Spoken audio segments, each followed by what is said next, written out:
individual here is very different.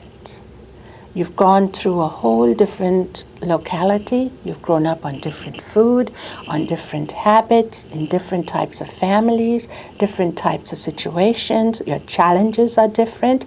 You're going to take the universal laws of that Ayurveda points to, and it has to be individuated and then offered to the community. Okay? So that's the symbol of the lotus. Now you have on page 5 the schedule. These are all the various schedules that you have. You can look through them. We do ask that you be here at 8 o'clock. I know many of you come from far away, and today was the first day, but we really request that you be here so that usually the doors will open around 7:45, just so you know. So if you come at 7, find something to do or go for a walk. But they'll usually open around 7:45. And if the person is here earlier, then it may open at 7:30. But just so you know, the doors will open at 7:45. And then, we'll begin right at 8 and take it from there. You can look through these different levels. In the beginning of your studies, you'll always have certain tools you'll be given. And somewhere through, you're going to go, oh, I need more practical. Well, just know that it takes time for the mind to grasp all these different levels and things are aligning. You're taking the tools and incorporating them into your life. You're incorporating them into your diet. This takes time. Okay, this takes time. It's called creating a new sanskar. Sanskar is where you create a new groove through repetition and through routine. And you channel your energies in those ways. And this is to get aligned with the greater flow of life. If you're moving with the grand wave of things, it carries you much further, like a surfer. Okay? When the surfer gets that big wave, how far does he go, right? He takes that great swirl and he goes there, versus swimming just by himself. So Ayurveda will give you tools on how to mount the great wave, which is already flowing. There are certain creative forces that flow in certain times of the day. There are certain rejuvenative, transformative forces that flow at other times in the day. It's great when you align slowly your routine to do the creative activity at that time, or to do rejuvenative activity at a certain time, if you move with those forces.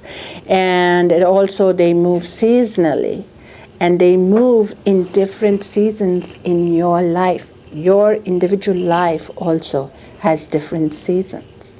So you're going to find different forces are awake in different seasons of your life, aside from in the day and night, aside from the season, aside from the climate. And you learn that more in detail about your 4th month. Okay? So you'll be going through these different, I don't need to go through them all. You can read them. There's the essence of Ayurveda in the first month. And then you're going to learn physiology, then Ayurvedic physiology, then Ayurvedic psychology, nutrition and cooking, preventative science, herbology, yoga therapy, introduction to Ayurvedic bodywork, which is Panchakarma, introduction to Vedic astrology, management of dosha imbalances, which is basically diagnosing things, practice, management, and review. That's what you're going to learn in these months, okay, each month. Ayurvedic Wellness Counselor Training, which is this program.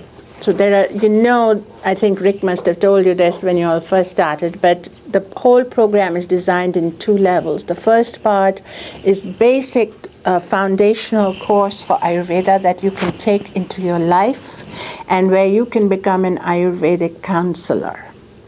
Okay? So lifestyle counseling, lifestyle coach you can do that. You can work with doctors. Doctors don't have the time to spend in what it takes to hold somebody's hand and to lead them through these levels. But you can do that. At the end of this course, you can join up with other levels. You cannot treat people for diseases. You haven't learned that, and that would be practicing medicine without a license. Okay, Ayurveda today does not have a license. There are state-certified schools, which means that it makes it a legal profession. And it will stay legal provided you do not violate it and you start treating asthma and diabetes, etc.